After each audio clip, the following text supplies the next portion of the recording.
Lie, la, la, lie, la, la, lie. Ooh, whoa,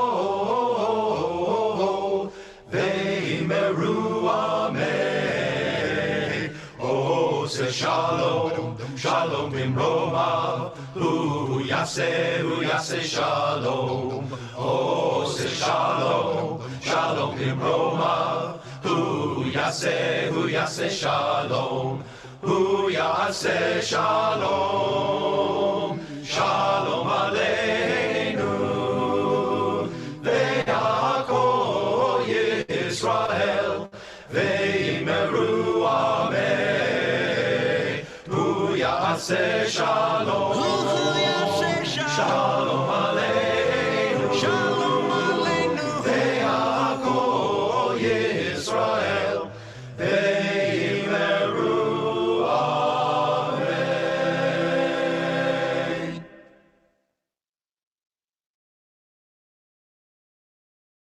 Lie, la, la, lie, la, la, lie. Ooh, whoa, nine, nine, nine, nine, nine, nine. Lie, la, la, lie, la, la, lie. Ooh, whoa, ve'meru ameh. Oh, say shalom, shalom bimromav. Hu yaseh shalom. Oh, say shalom, shalom bimromav. Hu yaseh shalom. Hu yaseh shalom. Shalom aleinu. Ve'akol Yisrael. Ve'meru ameh. Hu yaseh shalom. Shalom aleinu. Shalom aleinu. Ve'akol Yisrael. Ve'meru amen.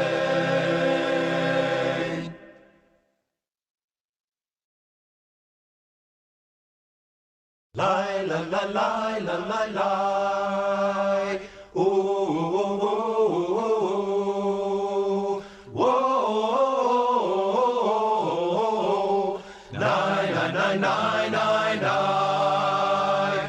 Lie, la, la, lie, la, la, lie. Ooh,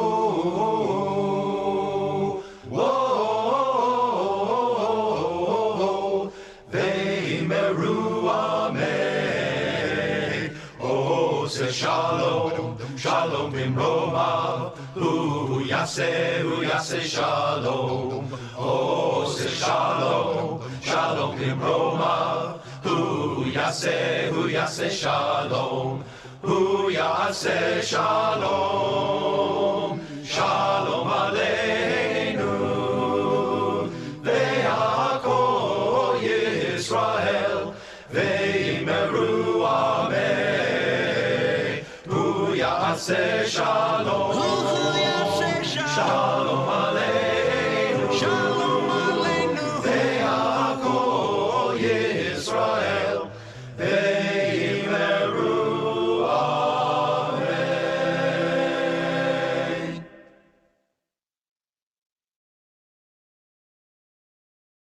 Lie, la, la, lie, la, la, lie.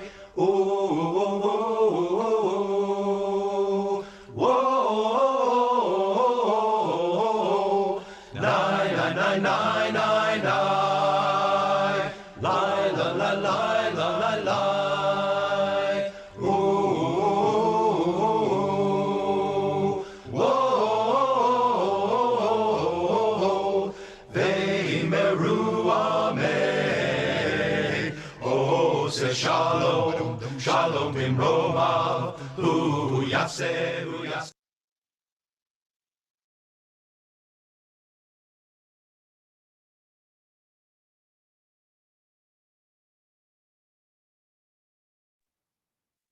Good evening, and welcome to Congregation Anshai Torah's Scholar in Residence program.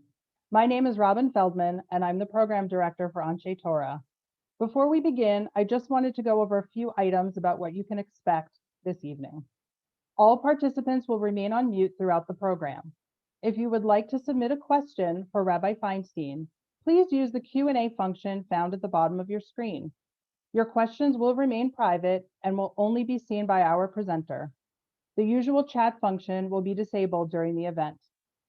During the evening, if you are having any technical difficulties, please email me at programming@anshaitorah.org, and we will work as quickly as possible to help you with any issues. Do not worry if you miss any portion of our program, as we are recording, and the presentation will be available on the Anshai Torah YouTube channel. Again, thank you for joining us for what's going to be an incredible evening. Please welcome the chair of our Scholar in Residence Weekend, Warren Harmel. Good evening. I'd like to welcome you all here tonight to the special virtual 10th anniversary of our lecture series, at which we honor the memory of Arnie Sweet, a beloved and learned leader of the Dallas Jewish community for many years. Rabbi Feinstein and I have communicated many times over the past year, and Rabbi, it is a great joy to finally welcome you once again to our congregation here in Dallas. Rabbi Feinstein has a deep connection with the Dallas Jewish community, and in particular with the Sweet family, was our scholar in residence in 2014, and he's back by popular demand as the speaker for our 10th anniversary. I'd like to take this opportunity to thank all our sponsors for your generous support of the signature annual event. Without your ongoing support, we'd not be able to bring speakers of the very highest caliber in the Jewish world to North Texas every year. We want to thank the family of the late Arnie Sweet, who are our presenting sponsors, Janice and Art Weinberg, Cindy and Mitch Moskowitz, and Cathy and Joel Brook for their ongoing and enthusiastic support over many years. We also give special thanks to Manuel and Debbie Rajanoff for their support. Tonight, it is appropriate to thank the many people on the Scholar Committee for all their hard work. Our special thanks to Karen Reed, Joe Kufit, Elisa Mackler, Janice Sweet, Cindy Moskowitz, Cathy Brook, Jacob Ratner, Fern Farkas, and Faina Ronovich, and all who helped make this program such a success, including very importantly our technical support crew, Robin Feldman and Jeff Obisman. I also want to be sure that we thank the unsung heroes, Daniel and Debbie and their teams, and Kay for the hard work they have done in supporting this weekend. And as always, a very special thanks to Rabbi Weinberg and Rabbi Kushnik for their support and advice. Rabbi Feinstein's theme for the weekend is Shehecheyanu, the secrets of an ever-renewing people. His topic for the keynote tonight is the genius of American Judaism. Tomorrow, you are invited to the Lunch and Learn at noon, which will be a fireside chat between Rabbi Feinstein and Rabbi Weinberg. And then on Saturday night at 8 p.m., we invite our sponsors and the shul leadership to a special Havdalah and a discussion with Rabbi Feinstein. Tonight, as was mentioned at the beginning, there will be time for some Q&A after Rabbi Feinstein's talk. Please use the Q&A function to submit questions or comments, and our moderator, Cindy Moskowitz, will review them and facilitate the discussion. Scholar in Residence honors the late Arnie Sweet, a man who was so committed to the Jewish community, Israel, and education. This program is his legacy. It is now my pleasure, on behalf of his family, to call on our presenting sponsor, Janice Sweet Weinberg, to introduce Rabbi Feinstein. Now go ahead. Good evening, and welcome to the 10th anniversary of the Arnie Sweet Scholar in Residence Weekend. Our scholar is Rabbi Ed Feinstein, who was here in 2014, and we're thrilled to have you back. Rabbi Feinstein grew up in the San Fernando Valley behind his parents' bakery, ultimately graduating from the University of California with honors. Our scholar was ordained in 1981, having received his doctorate in education from the Jewish Theological Seminary, and by 1982, 39 years ago, Ed became the founding director of the Solomon Schechter Academy of Dallas.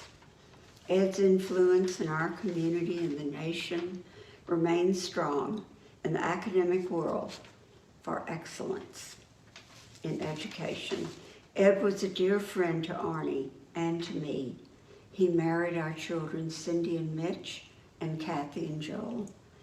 All these years ago, Ed said this about Arnie, and I quote, "Arnie was a member of a small study group that I led, and he was a fine human being who warmed my heart. To honor the memory of this man who found such meaning in the study of Torah, who was such a rare Jewish leader, caring so deeply about how people care for each other, is truly a blessing to me." Rabbi Feinstein is a prestigious and down-to-earth rabbi who loves to regale his audience of all ages with stories. And so, on behalf of our Rabbi, Stephen Weinberg, and our family, we welcome you. We can use some good mentoring and some good stories. Rabbi Feinstein, welcome.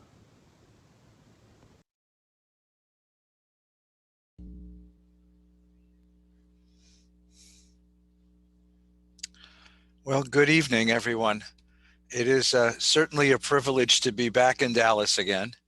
And I can honestly tell you from where I'm sitting that Dallas feels an awful lot like home, and home feels an awful lot like Dallas. So thank you so much for having me. It is a real privilege to return to this speaker series.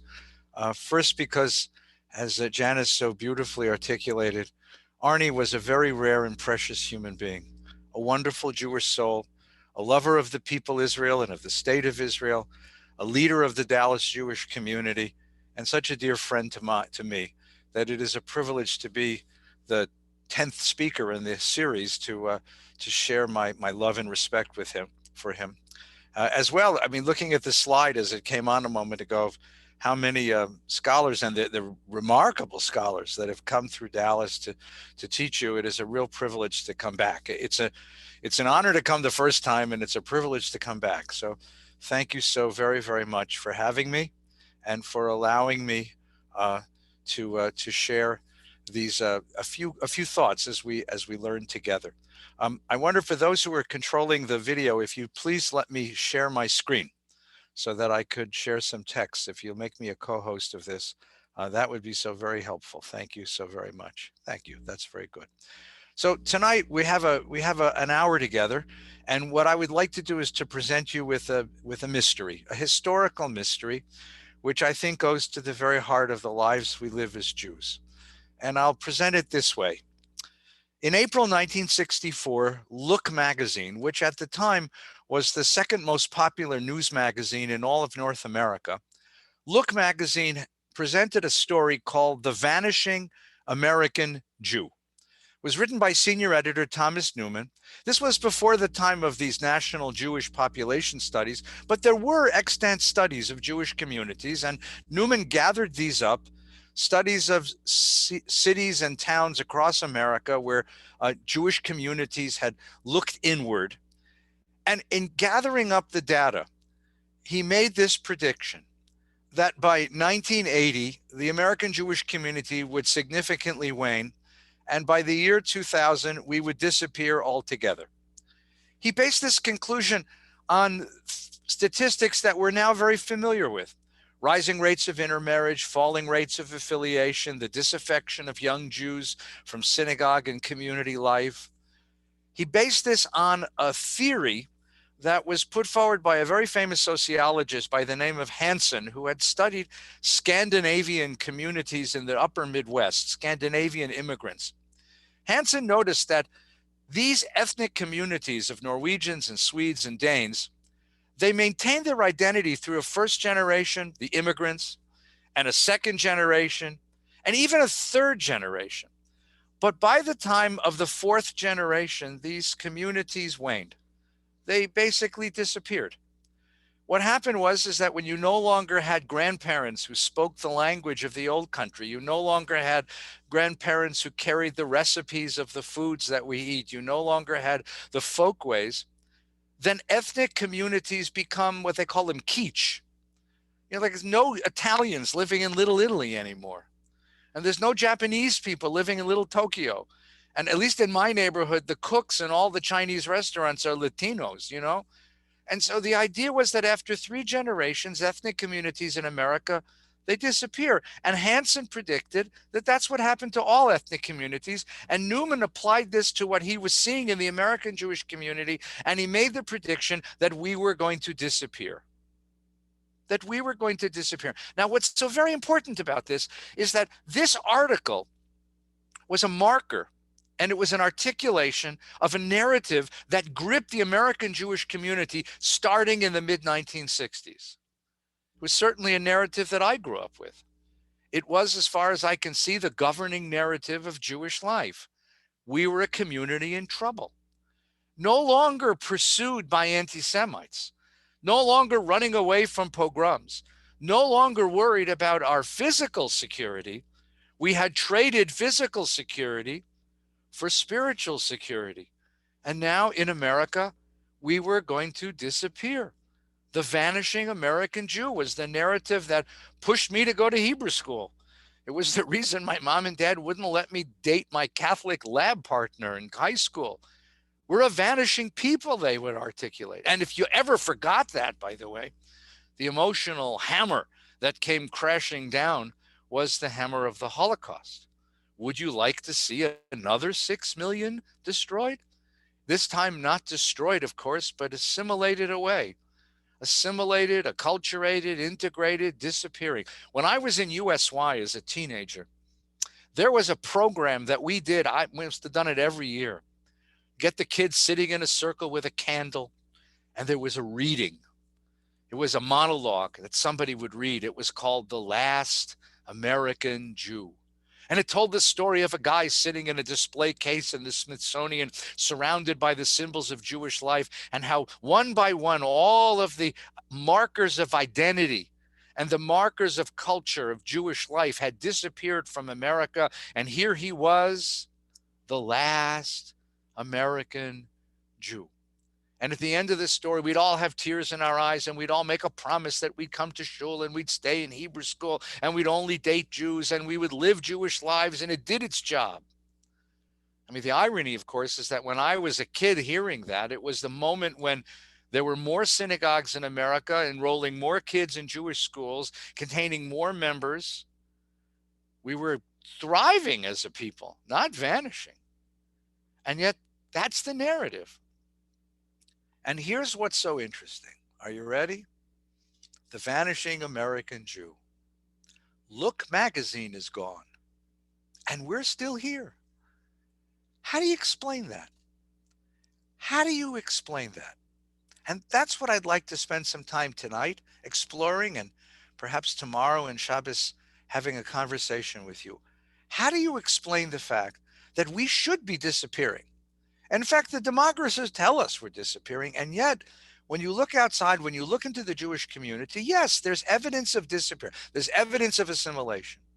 And yet there's also a thriving Jewish culture. New music, new art, more scholarship, more people learning Judaism. And yes, the question you're thinking of is, what has COVID done to this? I can tell you what COVID's done to this. There are more people learning Torah online now than ever learned in person in American synagogues, in American schools, and American Jewish institutions. They're doing just what we're doing tonight. They're sitting in front of TVs and computers learning, with rabbis far away and near, with scholars and teachers far away and near, gathered as national communities, international communities, to share Torah learning. That's one of the strange bright sides of the COVID pandemic. Now, here's the point of this, and I'll give you the end of the sermon now in case you should nod off during the course of the evening, which would be fine, by the way, because I'm still a congregational rabbi, and if you nod off, I'll feel right at home. It's not just that the question of are we vanishing is an arguable proposition. Empirically, demographically, sociologically, we could argue that proposition. I want to suggest that as a governing narrative of our identity, as a story that shapes policy in the Jewish community, as a story that shapes our thinking about Jewish life, whether or not it's true or not, whether or not it's empirically true or not is arguable, but as a story, it's not good for us. It's not a healthy story, because what happens is when you build an identity on the basis of fear, I'm afraid we're vanishing, I'm afraid we're disappearing, then what you end up with is a defensive tactic, a defensive stance toward the world. And that's not healthy for the community. What I'm going to argue tonight, and I'll begin in just a moment, I want to show you that the great tradition of American Judaism is a tradition of change, dynamism, evolution, even revolution, creativity, innovation, and experimentation. And that's not possible if what you're most worried about is disappearing. That's not possible if you're worried about assimilating away, acculturating away.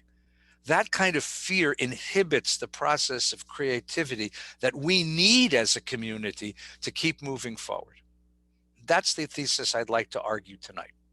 So I know there are a few questions already. Let me get a little farther into the talk, and I promise you there'll be many opportunities tonight and tomorrow and Shabbos to ask questions. And I'm around. You can get me on Zoom and on email, and we can continue this conversation. I'd like to take a look with you backwards in Jewish tradition. Now, I happen to be interested in synagogues and rabbis, but you could tell the same story from the point of view of community welfare institutions and other kinds of institutions. But let's take a look at the history, because I think there's something quite remarkable going on. Let's begin at the beginning. Jews came to this continent in the 17th century. In small numbers, we were present in colonial America, but the first big sort of aliyah, the first big immigration to America came from Central Europe in the 1840s. The first two great Jewish leaders were two remarkable men, and they are sort of paradigms for how we think about our presence in American culture. In 1828, there came to America a German Jew named Isaac Leeser. Leeser was, there he looks, that's how he looked. Leeser was a German Jew, educated, very well educated, never finished his smicha, but incredibly well educated, both in European cultures and in as well as in Jewish learning and Jewish wisdom. Leeser came in 1828 and worked in his family's store in Richmond, Virginia for 10 years. And he was writing for a number of journals around the country and around the world. And he got noticed by the leaders of the Mikveh Israel congregation in Philadelphia, who hired him as their chazan. He wasn't a rabbi, so they couldn't call him that. They called him chazan. Leeser recognized one fundamental fact, that America isn't Europe, and that American Judaism isn't like European Judaism, that American Judaism had special tasks, special challenges. You see, in Europe, Jewish communities had a coercive power.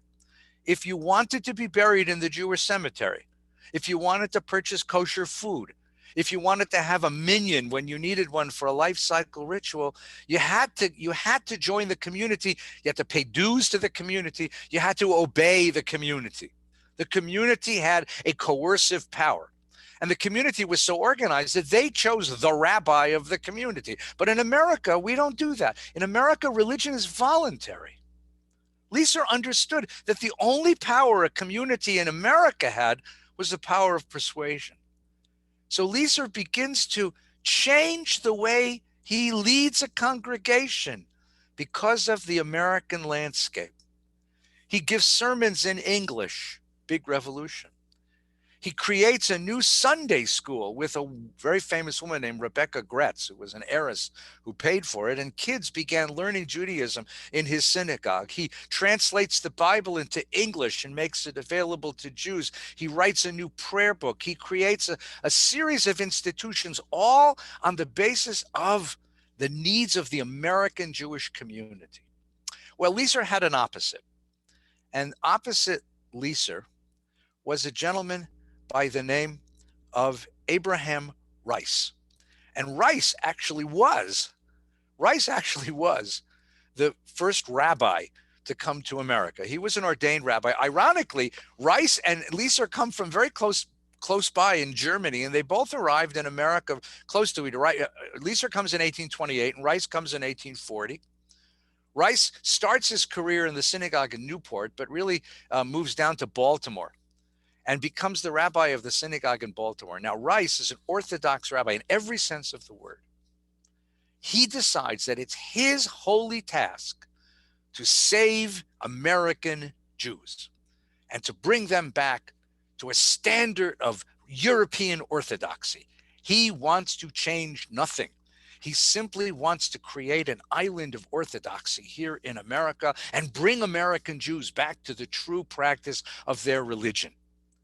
He lasted 3 years. After 3 years, he left the pulpit, writes a bitter letter back to his teacher in Germany saying, this is a spiritual wasteland. There's nothing we can do here. These Jews have no morality. They have no souls. All is lost in the American Jewish community. Now, that contrast between these two guys, that's going to follow us through all of our experiences. That's going to follow us through our experience.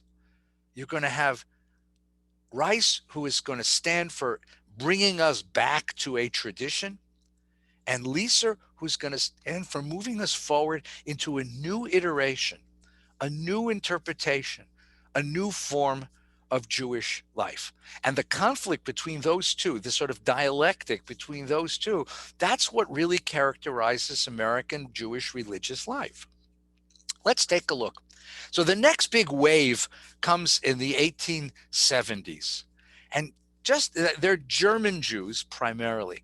And we find the most remarkable statement. The New York Herald, of course, was not a Jewish newspaper. The New York Herald was Pulitzer's newspaper in New York. And the New York Herald publishes in July of 1872 this editorial: to maintain Judaism in America, something more than a mere recitation of prayers in Hebrew and German is necessary.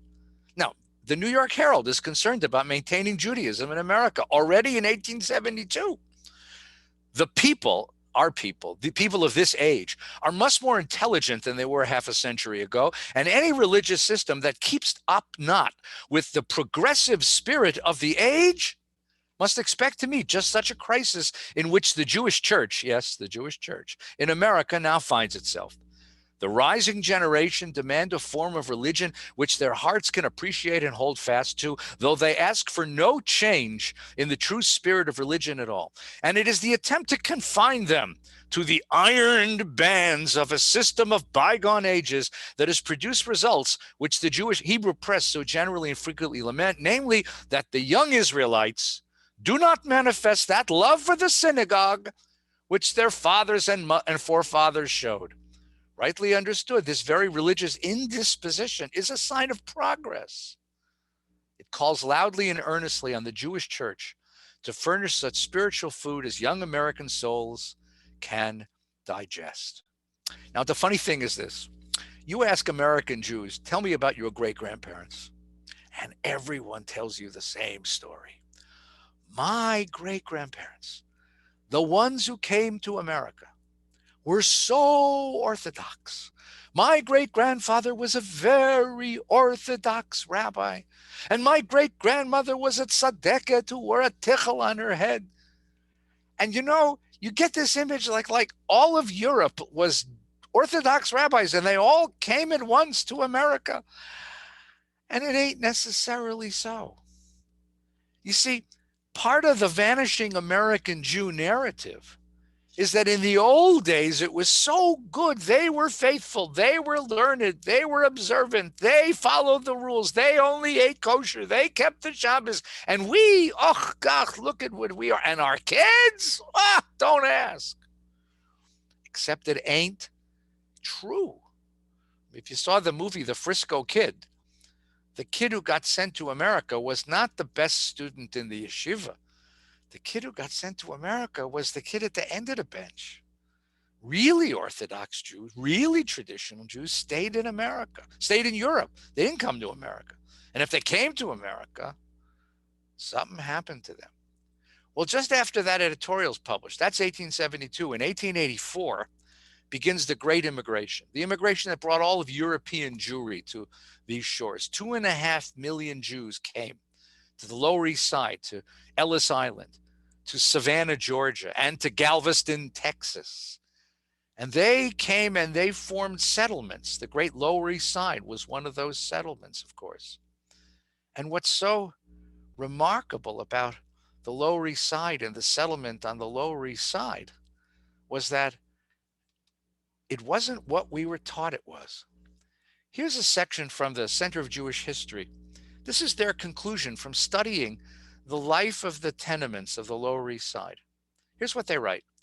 In early 1900s, in New York City, mostly the Lower East Side, was overflowing with synagogues.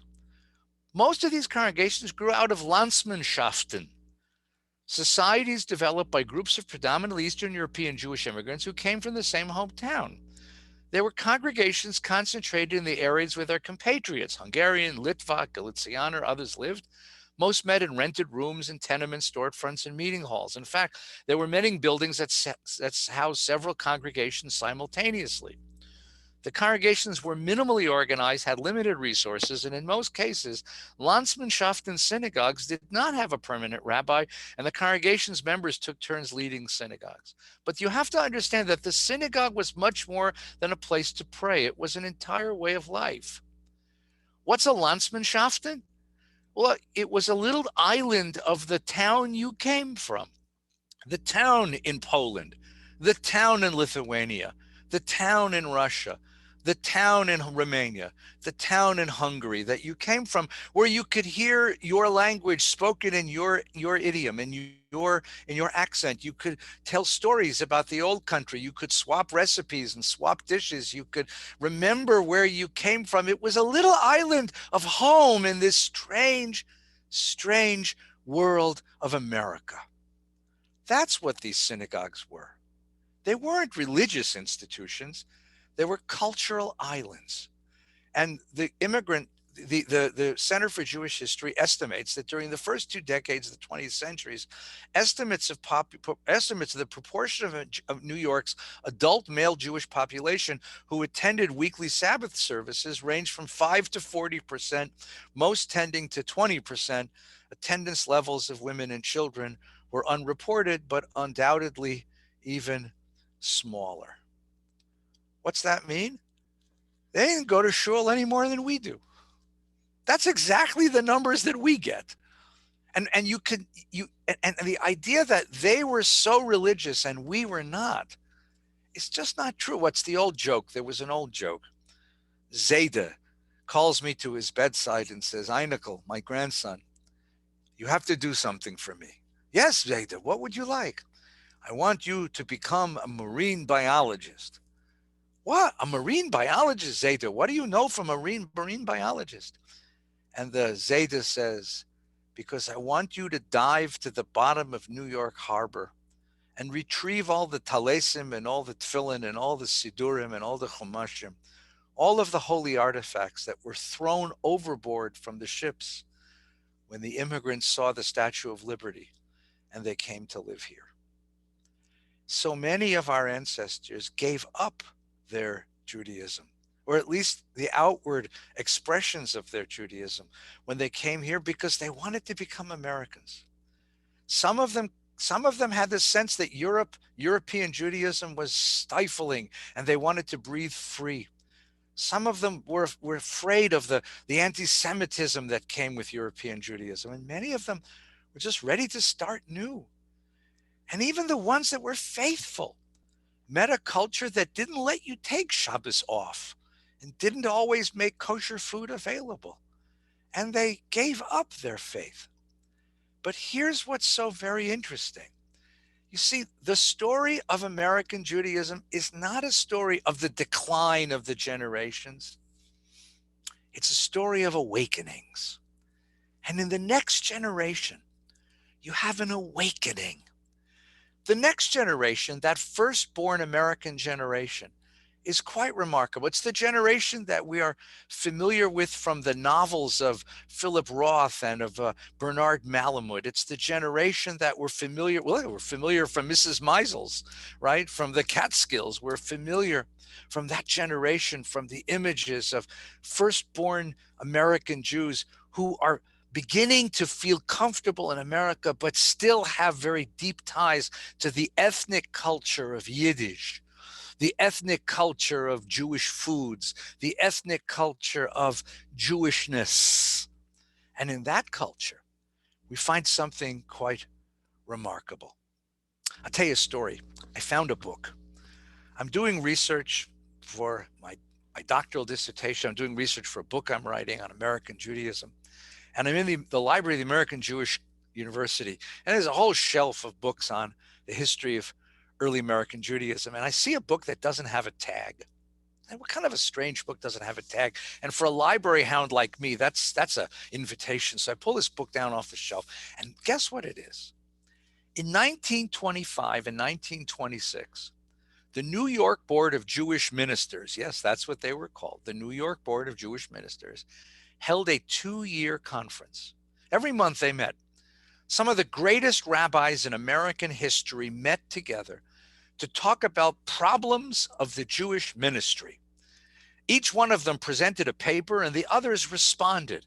And that's what this book was. It's the transcript of that conversation. So we could listen in. Through that book, I could listen in on the conversations of my predecessors who were the great rabbis in New York in the 1920s. And here's what they talk about. In the introductory chapter, Israel Goldstein, who is the editor of the book, writes, rabbis today are called upon to do things that no traditional rabbi was ever trained to do. They're playing roles that they were never asked to do. And here's his confession. They're winging it. There's an improvisation. More than that, there's a sense of experimentation and innovation. They know that they have to create a new Judaism. They can't simply do what they did before. They have to find new ways, and they find them. They find remarkable new ways. Let me show you one wonderful example of the new ways that they discovered. This is an article in that book by a man named Israel Goldfarb. Now, Rabbi Israel Goldfarb is the rabbi in 1925 of the Kane Street Synagogue in Brooklyn. Today, it's a very wonderful synagogue. And he's also an instructor in music at the Jewish Theological Seminary, my alma mater. And you know him for, well, there's 3 things you know about him. Number 1, he is the author, the composer of a melody that many of us sing on Friday night. Shalom Aleichem, Malachei Ashares, Malachei. He wrote that melody. Number 2, he officiated at Aaron Copland's bar mitzvah. And I don't know if he sang his Haftorah to Appalachian Spring, but he and Goldfarb and Copland stayed very close through all of their lives. And number 3, well, you'll see in a moment what he invented. He writes this paper. Of all the problems that beset the American rabbi of today, none is more complex and more difficult to solve than how to bring the child closer to the synagogue. This is 1925. How to arouse his interest in things Jewish and secure his permanent attachment to the ideals and faith of our people. He said, you know, in the old country, the kid was surrounded by Judaism, by Jewishness, by Jewish life. There was nothing else but Jewish life. But here in America, where the Jew has lost his firm grip on the heritage, where his loyalty to the traditions of his fathers has weakened, here the child moves from morning to night in a non-Jewish environment. What to do? How do you bring kids into the synagogue? How do you bring children into the synagogue? Does this sound familiar to anyone? So you know what he did? He invented something. He invented the American bar mitzvah. Yes, bar mitzvah existed as a tradition, but it was a minor tradition. A bar mitzvah was your dad brought you to the minyan on a Monday or a Thursday morning. They called you to the Torah for an aliyah. If you'd studied, if you knew anything, you read the aliyah, maybe you davened. After the service, your father gave you a hug. The old men of the minyan gave you a schnapps. They told you a joke, gave you a cigar, and sent you to 8th grade. That's what a bar mitzvah was, but not for Goldfarb. Goldfarb realized this was an opportunity. So he moved the bar mitzvah to Shabbos, and he gave the kid a starring role in the service, invited all of his friends and all the family to come, got a caterer to come and make a luncheon after the bar mitzvah, and made a big deal of bar mitzvah. Boys from all over Brooklyn wanted to come to his synagogue to have the bar mitzvah. And you know what happened is after the bar mitzvah, the boys that he trained said, you know, we love meeting with you. They would meet with him on Shabbos afternoon to study and play basketball and talk about the world. And they kept coming. He formed the first youth group out of the alumni of his bar mitzvah class. And then the girls saw that and they wanted the same thing. So he formed a girls' youth group out of the sisters and girlfriends of his bar mitzvah boys. And he created a synagogue that was child friendly, that was child directed. And that's what he writes in this paper to his other rabbis. And remember, he's a scholar of Talmud. He knows nothing about children. He writes in his paper, I only wish to add that the future of Judaism in America lies in a proper, intelligent, and sympathetic understanding of the child. We may preach inspiring sermons, organize fine musical services. We may create fine aesthetic atmospheres in our synagogues and temples. But unless we study the child's mind and heart and seek to develop in him a sense of Jewish responsibility, our fine superstructure is doomed to collapse. That was one attempt. But what's so amazing is that he had the chutzpah to do this. Nothing he was trained to do. He experimented. He innovated. He created. He grasped that the moment demanded a new kind of, well, it's a new iteration of Judaism, a new interpretation of Judaism, a reinvention of institutions. And this became the spirit of the age in which he lived. Rabbis all across America realized that they had to change their synagogues from simply places of davening and learning to something much more dynamic. They were guided by a philosophy that was best articulated by the great Jewish scholar Mordechai Kaplan, who said the most important attachment is not to faith or even to halacha, to mitzvah, but to peoplehood. And that anything we do that expresses our sense of our belonging and our joy in Jewish peoplehood, anything we do is kosher. And so they created something called the Synagogue Center, or one scholar called it the shul with the pool. And they offered 24-hour kind of Jewish experience. The most famous of these was a wonderful institution called the Brooklyn Jewish Center. Well, the Brooklyn Jewish Center was led by Israel Leventhal. And the Brooklyn Jewish Center prided itself on a 24/7 program. The Brooklyn Jewish Center also brought amazing people to bear on the life of Judaism. The cantor of the Brooklyn Jewish Center was Richard Tucker, who was the great singer of the opera. The art director was Mark Rothko, and the drama and social director was Mace Hart, who then left and came to Hollywood and made movies. A synagogue that offered everything to everybody. 24/7 classes, activities, programs, social activities, a gym where you could play basketball, and then davening on Shabbos.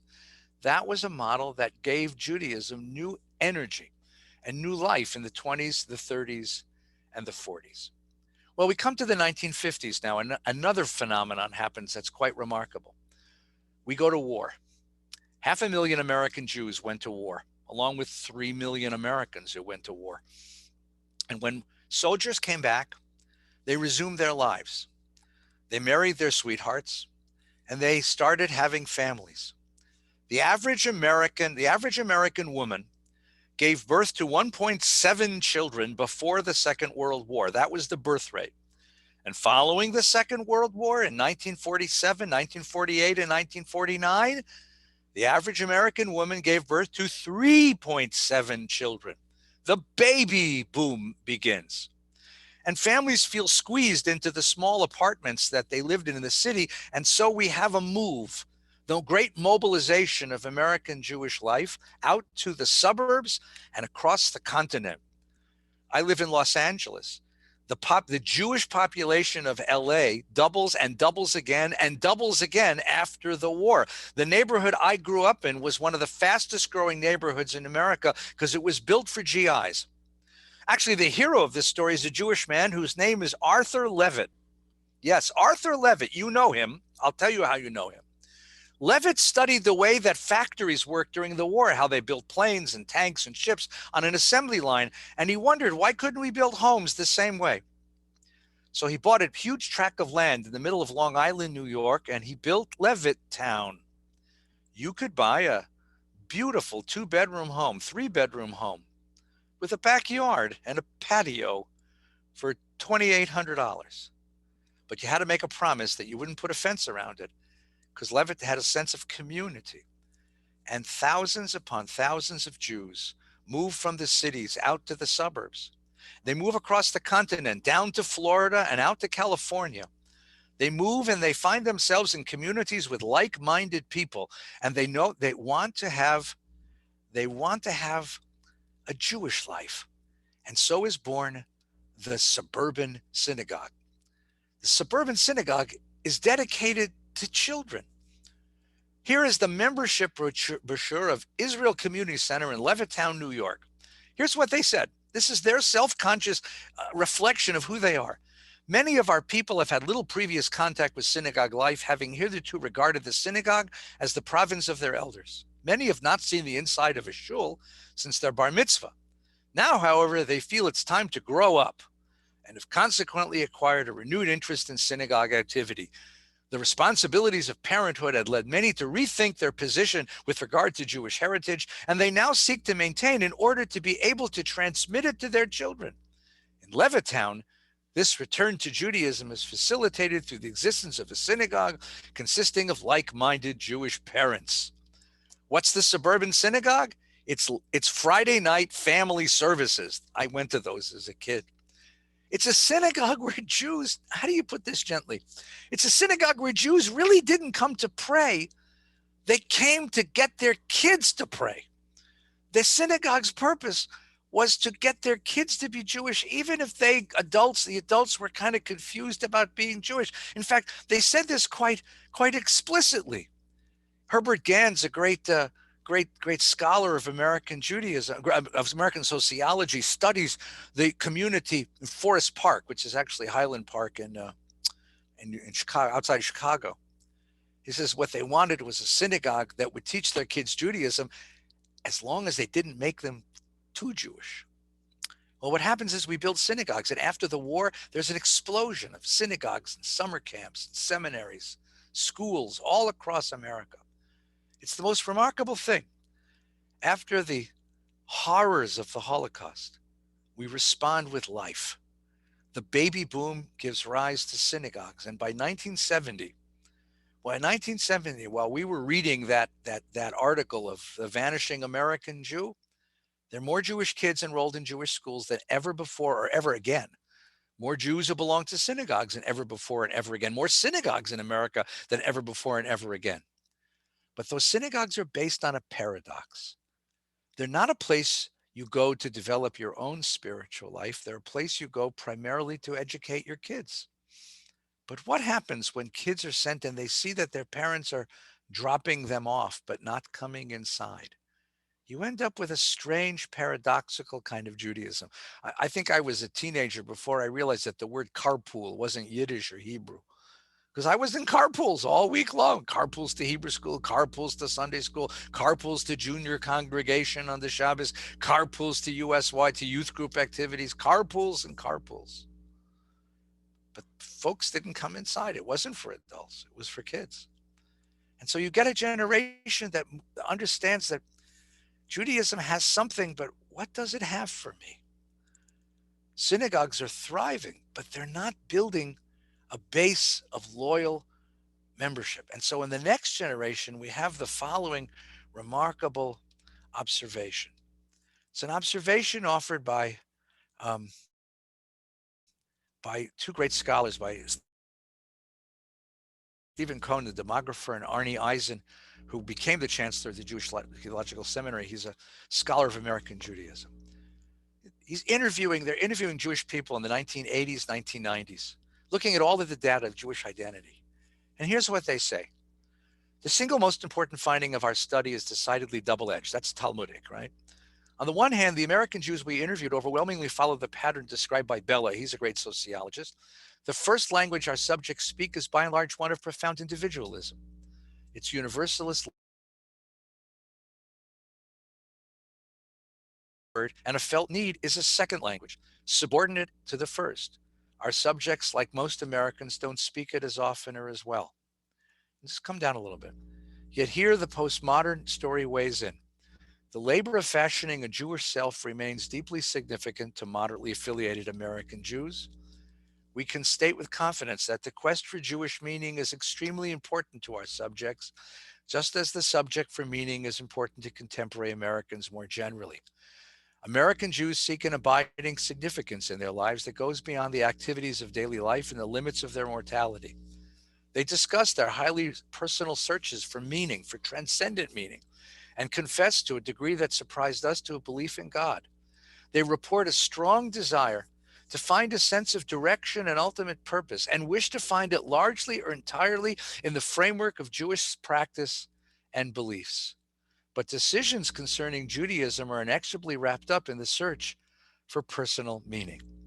We created a generation of Jews who have an intuition that Judaism has something for us, some deep meaning, some deep significance, some connection with something bigger than myself, a way of finding purpose and a meaning in my life, but it's not mine. And because we've assimilated into this America of individualism, we're looking for my meaning, my purpose. Don't tell me what I can do for the Jewish community. Don't tell me what I'm obligated to do. Don't tell me what God commands me to do. Show me how, literally, to make Shabbos for myself. Give me a community that meets my needs for transcendence, for meaning, for purpose. A sense of community that doesn't bind me too tightly, that gives me the freedom to be the person I know I am, but gives me a chance to get to know people and participate in other people's lives. Give me rituals that mark my life, but make sure that they fit my needs and my purposes. And we end up with just the most remarkable and wonderful opportunity now. We're looking for community. We're looking for meaning. We're looking for purpose, but we want it on our terms. And so we come now to this last turn of this wonderful story. And what I've hoped I've shown you before we conclude is that experimentation, innovation, even improvisation, winging it, figuring it out as we go along, that is the tradition of American Judaism. And I'm going to ask you, I'm going to beg you now, let your rabbis and your teachers and your leaders experiment. Let them innovate. Let them try new things. Let them find new ways to reinterpret, to reinvent. Our tradition is a tradition of change. Our tradition is a tradition of experimentation. No. That's who and what we are. That's how we do it. And if you hold them back, you will choke off the life breath. Because my sincere conviction is that the reason why Look magazine is gone and we're still here is that there is a creative genius within this people, a powerful spiritual resilience within this culture. And that's what we must fasten ourselves to in order to move forward. That's the gift that God has given us, to find a new way to do Judaism in each generation. It won't look like your Zayda's Judaism. It won't look like your Bubba's Judaism. My kids are not going to eat gefilte fish. And if they do, it'll be vegan. But they're going to celebrate Pesach and celebrate Sukkot. They're going to make a Shabbos that will be authentic to them, that will be authentic to them. And that's our great task ahead. Well, thank you for sharing this journey with me. And I would be glad to entertain questions tonight and tomorrow and Shabbos and anytime. Cindy, good evening. It's nice to see you again. It's so nice to see you. I'm Cindy Sweet Moskowitz. I've grouped the questions into a couple categories, and the first is Israel. Where does Israel fit into the identity that you're talking about tonight and where we are now? That is a wonderful question. That is a wonderful, and I'm going to successfully evade that question if I possibly can. Sure. And I'll tell you how. You realize, of course, that we are the first generation to live in the age of Jewish sovereignty. That for 1800 years, our ancestors prayed 3 times a day, "V'techazena einenu b'shuvcha l'Tzion b'rachamim." Let our eyes behold a return to the state of Israel. That my grandfather used to pray for that. And that suddenly in 1948, it's ours. And now, not only is Israel a Jewish state, a Jewish country with a Jewish government, not only is Israel a place where Jews from all across the country, all across the world have found refuge, but it's become a power, a world power. I mean, it's quite remarkable what Israel has become in so short a period of time. Now, the question is, how does that affect our Jewishness? And the answer is, nobody knows. Nobody knows. We know something happens to you when you go visit Israel. I mean, you know, I have enough kids that go on birthright and come back like transformed, because a place of Jewish pride, it changes all of their visuals and all their metaphors of Jewishness, right? Instead of thinking of Jewish as an old man with a beard, as a bubbe lighting Hanukkah, lighting Shabbos candles, instead they think of it as a gorgeous young soldier with an AK-47 strapped across his back, right? Instead of thinking of Jew as pasty-faced yeshiva kids, you know, they think instead of these gorgeous soldiers, basketball players. I mean, they think of, you see Jewish differently when you go and you see Israel, and you feel its pride and its purpose and its power. And it's given us so very much, but we don't live in Israel, we live here. And the question is, what energies can we draw from Israel to enrich the life of Jewishness here? So I want to say something very controversial, but I can say it because I'm still 1,800 miles away. You know, the American Jewish community decided that its purpose was to support Israel. I was taught that since I was young. Support. Today's Tu B'Shvat, right? I used to put dimes in a card so I could plant trees in Israel. Then I went to Israel looking for my trees. I want to tell you something. I don't think it's enough.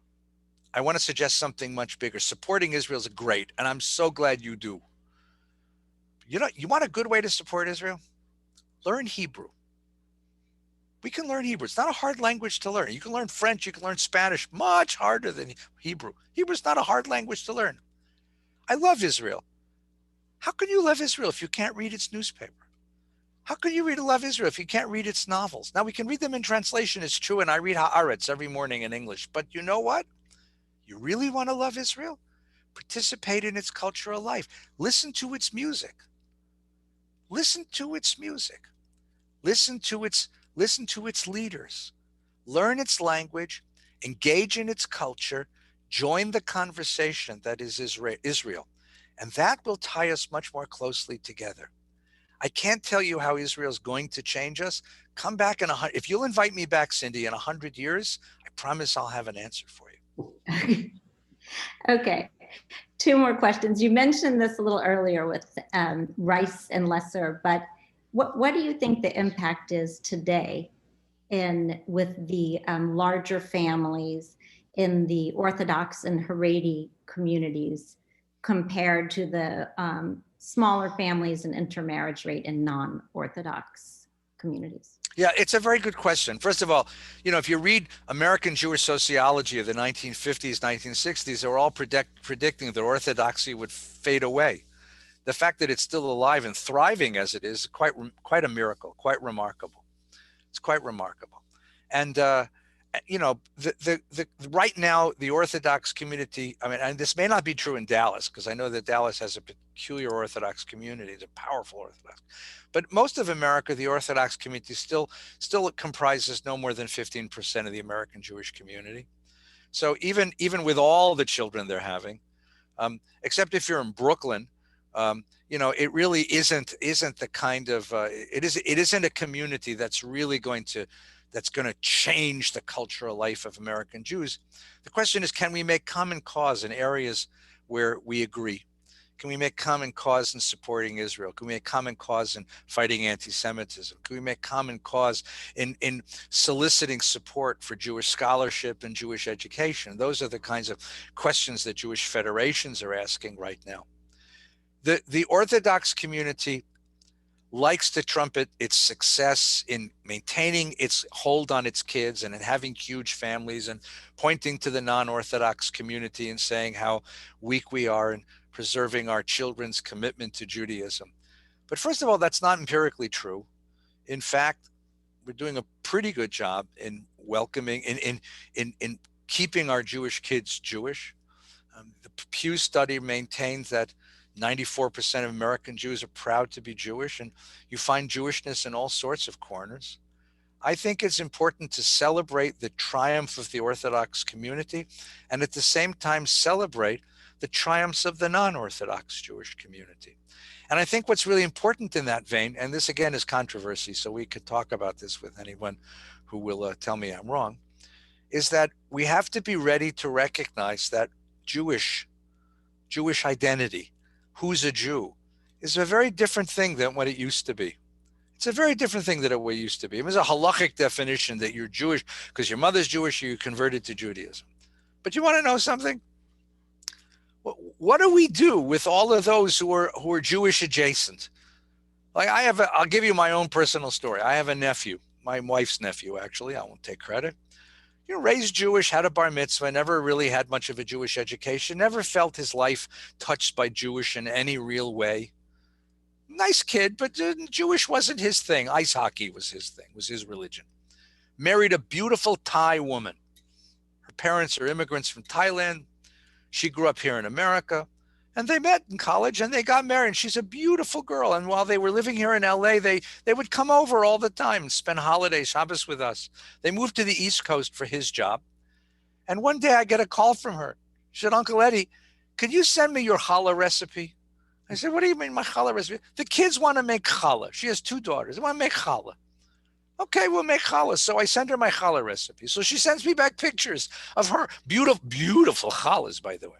So every week she's making challahs with her 2 daughters. Then they start making challahs with 2 daughters. She says to her husband, you know, if I got to make challahs, you got to make kiddush. And they start lighting candles and they start having kiddush and they have a Shabbos table. And then the next year they're sending the 2 kids to a synagogue nursery school and the kids are coming home with Jewish holidays. Now, who is this woman? Halachically, she is not a Jew, but she's the Shabbos observer in that family. And she's advocating for that in the family. I think we have to be open to the possibility that Jewish is what you do, not what you are.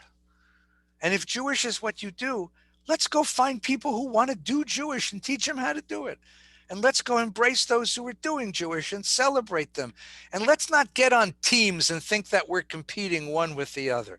God bless the Orthodox community for what they teach, for their deep love of Torah, for their powerful sense of community, and for their ferocious love of their ferocious contribution to the Jewish future. And God bless everyone else who's doing Jewish. Last question. Like VBS, we at Anshai Torah are very attached to our shul. Good. And it has been here for us in ways I don't think many of us could have imagined during COVID. The attendance at our services, at our programming, the outreach has been incredible and has sparked maybe even renewed attachment. I wonder how shuls and places like ours emerge from this with that renewed attachment and also coming back to their physical spaces. What a wonderful question. And once again, you're going to invite me back in 20 years and I can tell you the answer. I know this. In 1918, there was the Spanish Flu Epidemic. Lasted through the middle of 1919. Now it's a little bit compromised because there was a war in there too, remember? But what happened when the Spanish flu waned? Now there was no vaccine, of course. It sort of slowly disappeared after it killed 500,000 people. What happened after it waned? There was a rush back to connection, a rush to theater, a rush to restaurants, the Roaring '20s, and a rush back to synagogues. One of the golden ages of the American synagogue was the 1920s because people wanted to be together. I think that's going to happen. I think people are dying to be together. Here's the only interesting caveat. The caveat is we've gotten used to this. We've gotten used to meeting on Zoom. You know, if you guys had invited me to fly out to Dallas, I probably would have done it because I love you, and I love you, Cindy, and I love your family, and I certainly loved your dad. But, you know, I've been able to visit 10 communities in the last 2 months, sitting here in my living room, enjoying learning together, and not just visit them and teach them, but I've learned from my teachers in Israel. We've gotten used to this. So we're going to have to figure out, how do you go back to in-person community and not let go of these wonderful virtual connections that we've made? We did high holidays virtually this year, and there were wonderful high holiday services. And I got emails from friends in South Africa, and I got an email from a soldier in Afghanistan, and I got emails from friends in New York and Boston and Chicago and Dallas and every other place saying, hey, I was with you on second day Yontif. And I'll give you a confession. Guess where I was on second day Yontif? I was in New York and Boston, and I was in Dallas, and I was in Denver, and I was in San Francisco with rabbis I love. I think that we've learned something about using these tools.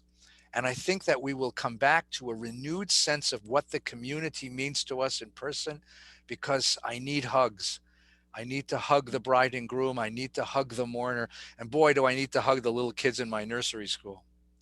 But we found ways of connecting across geography, which are quite spectacular. And I think this is going to feed an additional sense of the renaissance of Jewish life that's coming. Yeah, well, thank you. That will be part of our purpose and our community, and the meaning that that we attach to nights like this, where there's low barriers and access for everyone, and how we bring that to our life as a shul and in shuls all over the world and in communities all over North America coming out of this. We'll look to people like you, and we'll look to one another, and we'll look to our wonderful rabbis, Stefan Weinberg and Michael Kushnick. And we thank you from the bottom of our heart. I wonder if I could have one more word. Can I just have one more word? Because I'm looking, there's a question and answer box, and I'm sort of reading through the questions while you're speaking. I just want to say one more word, okay? Great. I did something tonight very dangerous. I want you to recognize it. I gave you good news. You're Jews. You don't want to hear good news. You're allergic to good news. It was the great Abba Eban who said, Jewish people, only people refuse to take yes for an answer. We love to have worries. We want to know about the impending catastrophe, the next disaster.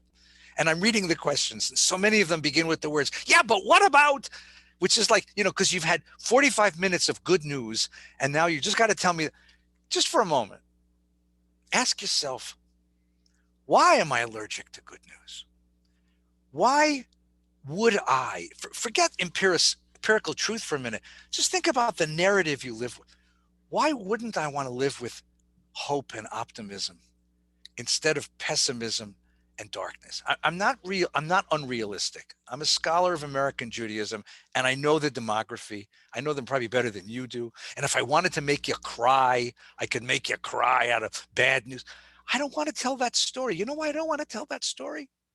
You know why I don't want to tell that story? Because if I tell that story to my children, they will not want to light candles on Shabbos or come to Anshai on Shabbos to learn with Rabbi Stefan. They will not want to sign on and fight for the state of Israel. They will not want to. If I tell a story of pessimism, of darkness, of sadness, they will say, what's wrong with me for loving a tradition that doesn't have power? I want to tell them a story of Renaissance, because that will inspire them to bring that Renaissance, to support that Renaissance. So for all of you who ask me these pessimistic questions, I hear you. I know, you're right. Okay, fine, worry, go ahead. But maybe tonight in the middle of the night when you wake up, ask yourself, why am I worrying when I could be celebrating? The great psalmist, the psalmist said this perfectly in the 30th Psalm. Hafachta mispedi lemecholi. God, you changed my mourning, M-O-U-R, my mourning, my grieving into dancing. And tonight, if I've done nothing else, I want you to go to bed with a smile on your face and say, Am Yisrael Chai. The Jewish people lives. Thanks, Cindy. Thank you. Thanks for making us smile. It feels great. And we'll see you at Lunch and Learn tomorrow.